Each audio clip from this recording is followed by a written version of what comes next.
What's up, guys? Got another guest for you to meet, I guess I should say. Look at my mustache. It looks dumb, don't it? Anyhow, today I'm going to introduce you guys to our Colombian Rainbow Boa. He's just a baby. He's really small. I know he won't get very large, but he is a rainbow boa. He's a Colombian Rainbow Boa, if I'm not mistaken.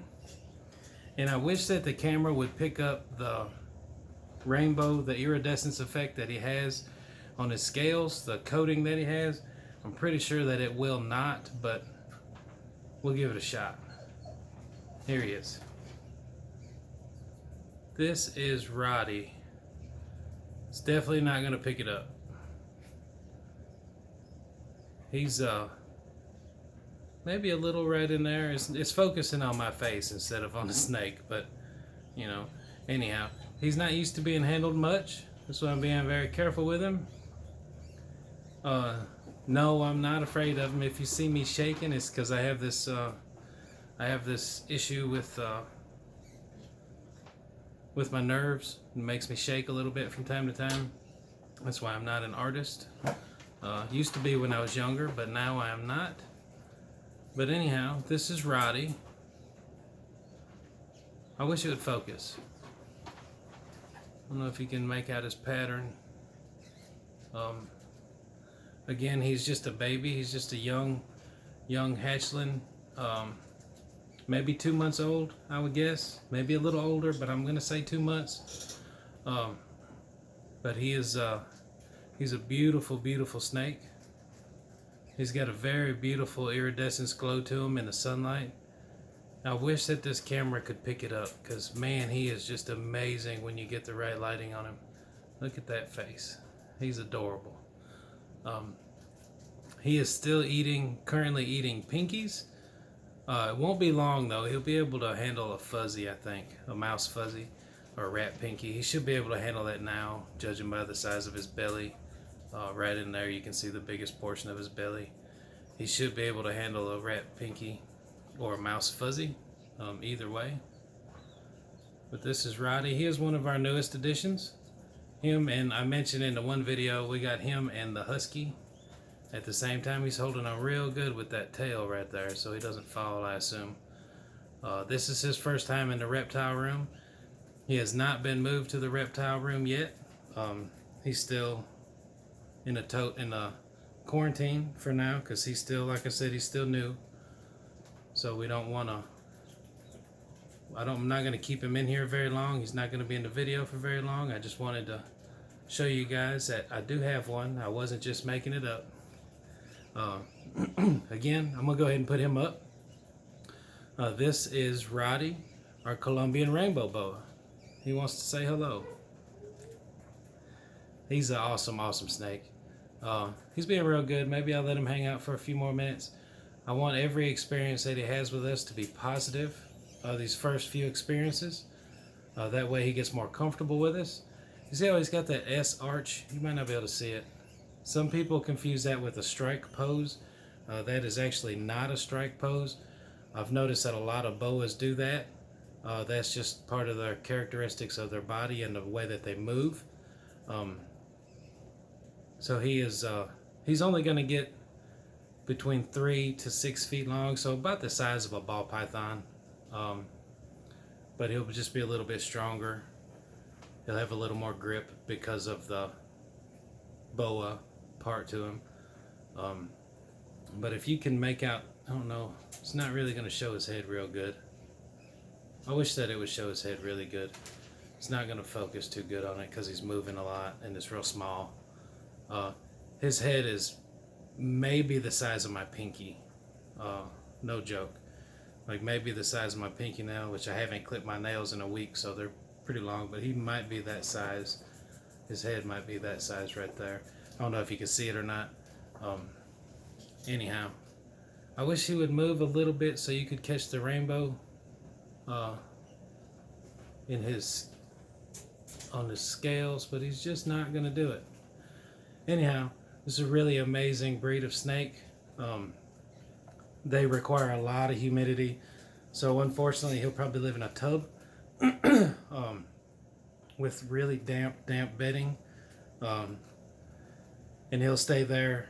He likes to burrow underneath, so I need to do a little bit of research on that. I'm not sure if they're semi-arboreal or if they're just a burrowing underground snake. Like I said, he does require a lot of humidity, and he likes to stay on the bottom of his substrate. So with the ball pythons, you know, their humidity doesn't have to be maybe 60% is fair, right? That's good. Corn snakes and the hog noses that we have require about 35 to 40%, so they don't require much. The corn snake might require a little bit more than that, but the hog noses do not. They don't require much humidity at all. And they don't really climb either. The hog noses don't. So one day I'll show you their enclosures. I don't even have the lids latched shut. Excuse me. But when we picked him up from the store, he was actually in a tree. So I don't know if that has anything to do with that he wanted to just climb. I don't know if you can see them perfect circles, but man, they are amazing. But anyhow, when we picked him up from the store, he was in a tree. So I don't know if the tree was more humid than the bedding, because he was on aspen bedding, which is very dry. It's very cheap, so I understand why pet stores have that bedding. But it's very cheap. It's very dry. It doesn't hold humidity very well at all. But anyhow, let me go ahead and put this guy up. He's getting a little jumpy. Let me go ahead and put him up, and I will be right back. Hold on 1 second. All right, guys, I am back. I just dropped him off back in his tote. I don't know if you can see behind me here. There's Romeo. He's out hanging out, chilling. I look around and I see all the lizards are out and all the snakes are climbing around. And I haven't seen Negan. Negan's got his head poking out. He was doing a lot better, by the way. He's moving around a lot more, so I don't know what was the issue, but he seems to be worked through it. Actually, I think he might have been constipated, which sounds terrible. Sorry for the hat line. We just got back from eating. We have my wife and I have a tradition where we go out for margaritas every Wednesday. So we went out and had some Mexican food and some margaritas today. And that's always a good day for us. That's a staple of our week. Is Wednesday. We go celebrate halfway through. That's really the only time we go out to eat is on Wednesdays. It's just me and her. Past couple times, my youngest daughter's been going with us. She's 16, so she's been going with us. Of course, she's not drinking, but she's going to eat. And yeah, so that's what we had going on today. I see Link out. Link is out. He's been out pretty regular lately. I don't know what's going on with him. I think he's fine. It's almost, tomorrow will be, no, I'm sorry, Friday is feeding day. So actually when this video posts, tomorrow will be feeding day.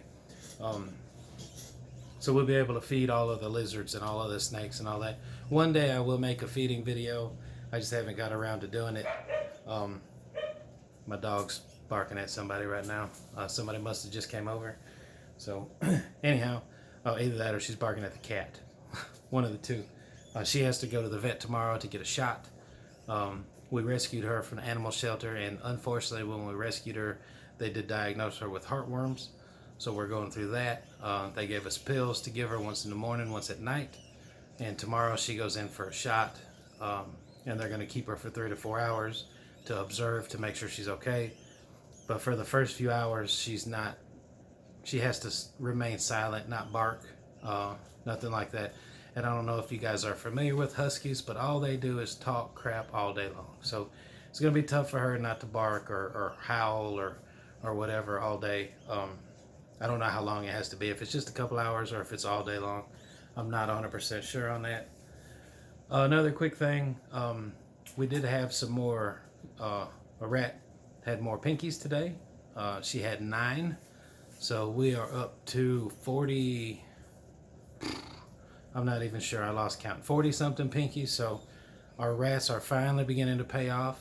I'm going to have to make a CO2 chamber, unfortunately, for some of them. That's the most humane way that I've seen to euthanize them, to freeze them instead of just putting them in the freezer alive. I don't think that's very humane. So that's what we're gonna do. We're gonna make a CO2 box. Maybe I can catch that on film. I'm not sure. It shouldn't take very long to do, and it actually shouldn't cost a whole lot of money to make. I'm assuming I could just get a tote, knock a hole in the side of it, get a CO2 tank, put them in there, turn the gas on, turn it off. 2 seconds later, they are euthanized humanely. So that's pretty much all I got, guys. Let me know in the comments below what kind of traditions do you and your family have? Be it monthly, weekly, monthly, only on holidays, whatever. However you guys spend quality time, that's unique to you guys. So we celebrate, like I said, we celebrate Margarita Wednesday every week. That's a staple of our relationship. We've been doing that for 6 or 7 years now. So every Wednesday, if we miss a Wednesday, we don't have to make it. We always go on Thursday, which Thursday is actually would probably be better because they have their margaritas on sale on Thursday. So anyhow, sorry, got to rambling. Let me know what you guys do with your family to hang out, to spend quality time, just to get away from everything and enjoy each other's company. That's what we do. That's how we let loose, I guess you could say. Not really, but that's how we do it. That's all I got. Everybody's doing good. All the animals are doing good. Dogs good, cats good. All the snakes are good. Lizards are good. Rats are good. Wife is good. Daughter's good. I'm good. Hope you guys are good as well. Don't forget, comment, share, like, subscribe. Help me grow this channel. I sure would appreciate it. I will see you guys on the next one.